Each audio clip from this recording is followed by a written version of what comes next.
So we were talking to Jim from Maryland.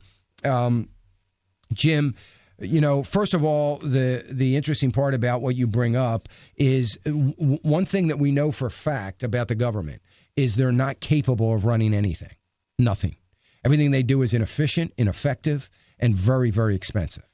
Whether it be procuring items for the Defense Department or whatever it is. It doesn't matter whether it's, $5,000 toilet seats or hammers or whatever it is they do. They don't do real well. They don't have a long history of efficiency and effectiveness. And here we are. Could it possibly be, are we really turning over our healthcare system to the government? You asked about your children, my children, our grandchildren. Is this going to have a negative impact, or more? You were making the statement. It sounded like that this is going to have a negative impact on our children. There's no doubt about that. It's going to have a negative impact on future generations because it is driving the government, and further debt is going to increase the amount of printing of money and debt that we have to issue. It's going to increase the dependency that we're going to have on other nations buying that debt. After all, the Fed's only going to do so much, one would think.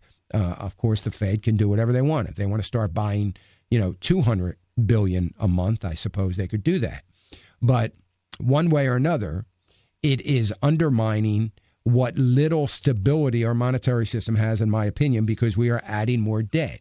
We are in a time in our country, we're in a time in our economy when we are to be looking very, very hard, which is not something we have capabilities of doing, but we should be looking at the unintended consequence of every piece of legislation that is put forth. I don't care what the legislation is, whether it's health care or anything else. We need to be looking at the unintended consequence.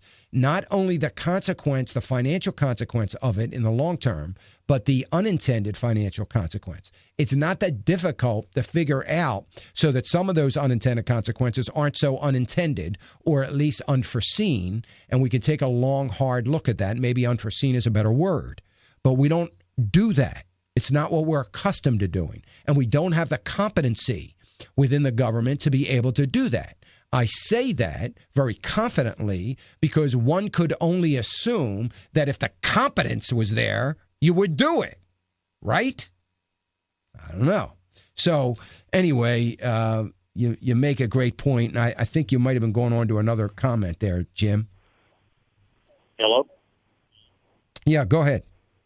Hey, and like I said, thank God, I've been a Christian all my life, but I've been renewed by listening to your program and the program before you and the program after you. This is all I listen to now is your talk shows, your radios, your Christian network. One thing I really need to do, and I know this is all bannered a little bit, but I believe that if we're not standing behind Israel like we used to, and I think we're being punished a little bit like God did back in the days to Abraham, but I think we're going to pull through this because we're getting Christians among Christians taking over and helping out. I believe we will pull through this. I'm a positive person, and I will stand behind our country and our people, but we just need to pray more, and prayer is the best thing in the world for this. Amen, brother. I'm with you, Jim, and I appreciate that. And I my call. Thank you, brother. I agree with Jim 100% on Israel as well, and it hurts me to see how we've treated Israel. Sad. And maybe Jim is right. Maybe we are feeling the effects of our lack of support for Israel. If you're standing up, you might want to sit down. Like Jim, I'm an optimist too. Devin, did you fall over? You still there, brother? Look, folks, do you really think that I would be on here 2 hours every day, so fired up, so passionate about what is happening to this country, if I thought the battle was already fought and lost and our days are numbered, the time is over? Let's get in the corner. Let's get in fetal position. Let's start praying. It's all over. Do you really think that, let me tell you something. I'm not here for the sake of ratings. I'm not here for the sake of selling gold, books, silver, any other stuff. I'm not here for any of that. Been there, done that. I'm an old guy. I've been in the business for a lot of years. I've been blessed to have started 4 wonderful companies over the years. I've also been blessed, more so blessed, by having a lot of failures over the years as well as the successes, and that's where my wisdom comes from more than anything else. But look, 40 years ago, 30 years ago, 20 years ago, maybe I would have been here with other motives. I don't care about ratings. We don't do ratings on this network. Never have. I don't think. I don't know, maybe we do. Maybe we do, and they just don't tell me because they feel sorry for me. But I'm here and passionate because I believe that it can all be fixed. I believe it can be saved. Of course, I believe in the sovereignty of God. And of course, I believe that with God's intervention, all of this can be healed. Of course, I know that. And of course, I believe that with all my heart.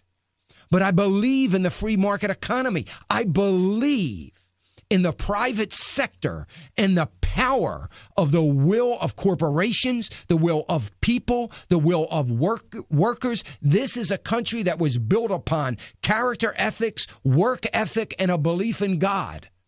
I believe that that can be restored and will be restored. I believe that when you have as much money as this nation has sitting on the sidelines, and we cannot talk about any of this without talking about the economic side of it, that we can save all of this. This doesn't have to be. We can change it. We can know and see the prosperity that God has intended for this nation. We can once again become the strength and the powerhouse that we once were, with the respect, the military might that we once had. If we can start repairing the moral fiber of this country, we can start doing that. And we can start instilling the confidence in the private sector and the free, I emphasize the word free, market economy. And that we can once again be a believer that with hard work, desire and will, and incentives, a fair tax system, we can get back on track. I believe that. If I didn't believe that, you'll hear silence when I don't believe that. You won't hear me on the air. There's no sense in me coming in here trying to educate you and to teach you and give you the other side of the news, the kinds of things that you're not hearing about on a regular basis, so that you can be better informed. And I, too, like the caller from Maryland, I, too, believe deeply that things have changed. I talked to some folks in Dallas this week, and we were talking about the states and the power in the states, but I said it's a different day today. It's a different day than it was during the last presidential election. That's how fast things have changed. I believe the American Christians are rising up to a point where they never thought they would be, that their passion and patriotism is rising to the top. And they understand what has to be done and are willing to do it. I believe that.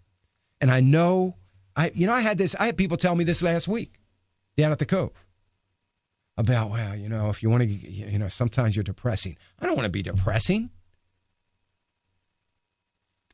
But I said to one person, if the truth is bad, it doesn't mean you don't say it.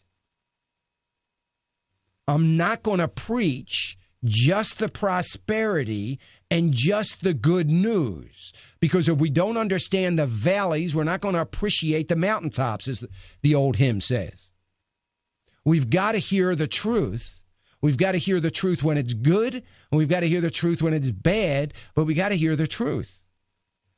And it's from the truth that we will gain understanding, and we can begin to make some changes.